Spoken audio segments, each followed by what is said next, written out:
कुरु मयि देव सर्व कार्येषु सर्वदा। किसी भी शुभ कार्य का आरंभ गणेश जी की पूजा से ही होता है और आज यह मेरे लिए भी बड़ा शुभ अवसर है।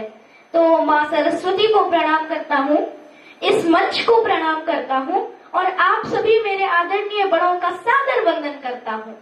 यह मेरा परम सौभाग्य है कि आज मुझे यहाँ आदरणीय डॉक्टर कुलाधिपति ब्रिजेन गौतम सर के आशीष से आज यहाँ आप सबका भी आशीर्वाद प्राप्त होगा। और अब मैं आध्यात्म पर आने से पहले शिव तांडव के कुछ अंश सुनाना चाहूंगा। जटाटवी गलज्जल प्रवाह पाविदस्थले गले वलम्ब्य लंबितां भुजंग तुंग मालिकाम् डमड्डमड्डमड्डमन्निनादवड्डमर्वयम् चकार चंड तांडवम तनोतु नः शिवः शिवम्।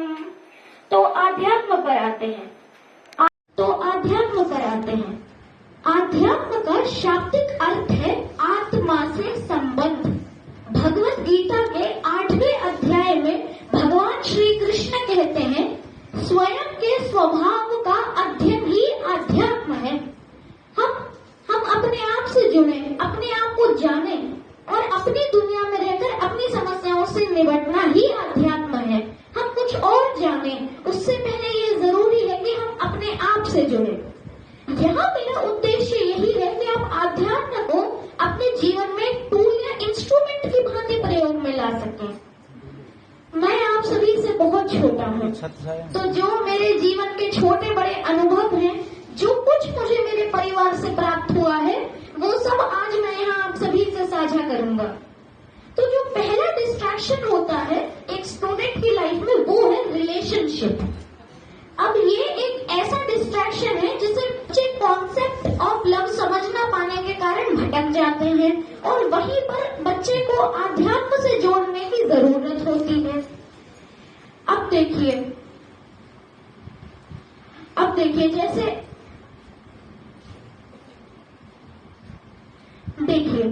अगर कोई रिलेशनशिप विचारों के समन्वय से स्थापित होता है तो वह स्टेबल होता है। अब मैं आपको अपने साथ एक वाक्य बताता हूँ। मेरे बोर्डिंग स्कूल जाने से पहले मेरी मम्मी प्रीति ने मुझे बहुत कुछ बताया था। उसमें से एक टॉपिक यह भी था कि अगर कोई क्लासमेट तुमसे जेन्युइनली भी हेल्प मांगता है तो बाकी स्टूडेंट स्टोरी क्रिएट करके चिढ़ाने लगते हैं और फिर उनकी बातों में आकर बच्चे को भी ये लगने लगता है कि वो तो मुझे लाइक करती है। अब मैं बोर्डिंग स्कूल चला गया। एक दिन क्लास की एक लड़की ने मेरे से रूलर मांगा, मैंने दे दिया। बाद में मेरे साथ बिल्कुल वही हुआ। बाद में एक दो लड़के लगे मुझे एल्बो मारने, ओए ओए ये वो इधर उधर की बातें करने लगे। उस समय ना तो मैंने जवाब दिया ना ही मैंने कुछ कहा, क्योंकि मम्मी ने मुझे आध्यात्म से जोड़ दिया था। तो मैं स्वयं को जानता था कि मैं तो ऐसी छोटी सोच रख ही नहीं सकता। तो ये है आध्यात्म की शक्ति जो हमें सही और गलत का फर्क बताती है।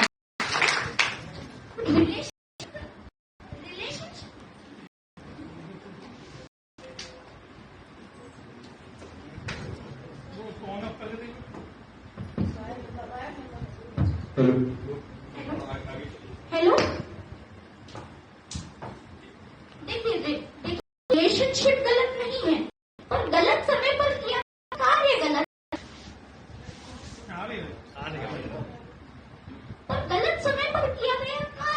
है। अब देखिए, अगर कोई रिलेशनशिप विचारों के समन्वय से स्थापित हो रहा है तो वह स्टेबल होता है।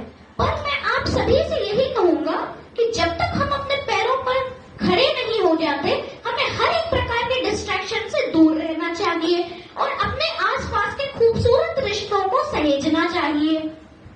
दुनिया में दोनों तरह के लोग होते हैं, अच्छे और बुरे। कुछ लेग पुलर्स भी होते हैं, उनसे हमें दूर रहना चाहिए क्योंकि वो हमें डिमोरलाइज करते हैं और हमें डिप्रेशन की ओर ले जाते हैं। जो व्यक्ति आध्यात्म से जुड़ा होता है वो यह जानता है कि किसकी बात कितनी सुननी है। अब देखिए, जैसे मैं ही हूँ, मैं एक सिंगल पेरेंट अपब्रिंगिंग हूँ, आपके सामने बिंदास खड़ा हूँ।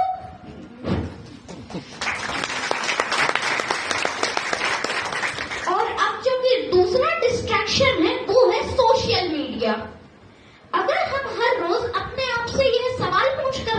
ले जाएं कि आज पूरा दिन हमने क्या किया, जो किया उससे हमारा क्या लाभ या नुकसान हुआ, तो हम स्वयं से जुड़ जाएंगे और हमें कोई मेंटर नहीं चाहिए पड़ेगा, हम अपने मेंटर स्वयं हो जाएंगे। रील्स नहीं, रियल वर्ल्ड में जीना है। अब मान लीजिए रील्स बना रहा व्यक्ति रैडो या रोलेक्स वॉच पहने हैं, रेंज रोवर में घूम रहा है, तो उसके पीछे का स्ट्रगल भी तो देखिए। इजी मनी का कभी ना सोचें। There is no shortcut to success. आध्यात्म से जुड़ा व्यक्ति यह जानता है कि वो कहाँ खड़ा है, उसके माता पिता कैसे खून पसीना एक करके फीस भर रहे हैं, घर का खर्च उठा रहे हैं। तो मैं तो आप सबसे यही कहूंगा कि हमें जिम्मेदारियां उठानी चाहिए और अपने माता पिता की सहायता करनी चाहिए, ना कि दूसरों की लग्जरी से होड़ करनी चाहिए। और अगर आपको इन्फ्लुएंस होना ही है तो भारत तो शौर्य भूमि है।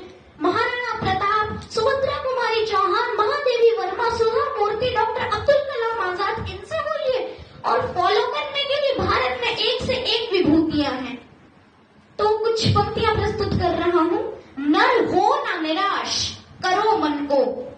नर हो ना निराश, करो मन को। कुछ काम करो, कुछ काम करो।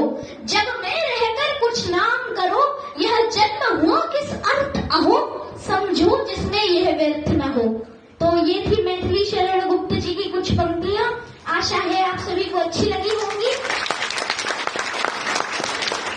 मेरे जीवन में साहित्य ने मुझे बहुत दिया है, मेरा विकास बढ़ाया है और मेरे प्यारे दादाजी ने मुझे हमेशा आगे बढ़कर काम करने का मौका दिया है।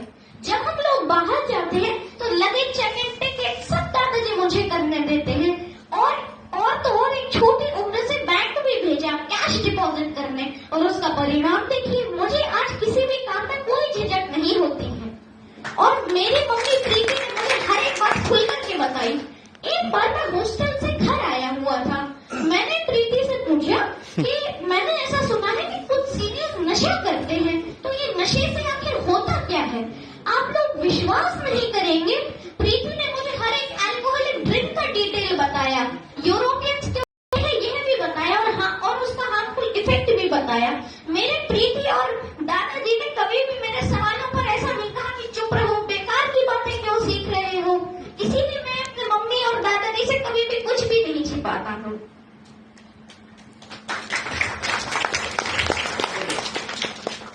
अक्सर लोग दोस्तों के उकसाने पर या फिर शौक में नशे के गुलाम हो जाते हैं। मेरी यह चीज समझ में नहीं आती है कि जो चीज शरीर और दिमाग को बर्बाद कर देती है वो भला अच्छी कैसे हुई। अब दोस्त कहेंगे कि जहर ले लें तो ले लेंगे क्या? नहीं ना। तो आप सिगरेट का कश खींचकर अपने लंग्स क्यों खराब करते हैं उनके उकसाने पर? मेरा यहाँ आना सार्थक होगा यदि आज हम सब एक शपथ लेंगे जीवन में कभी भी नशा नहीं करेंगे। आपके शपथ के लिए उठाए हुए हाथ मेरे लिए आशीर्वाद होंगे, कृपया मेरा साथ दें। आज हम सब यहाँ शपथ लेते हैं कि जीवन में कभी भी नशा नहीं करेंगे, चाहे कितनी भी समस्याएं आ जाए कभी भी हताश नहीं होंगे। क्या बात है, धन्यवाद।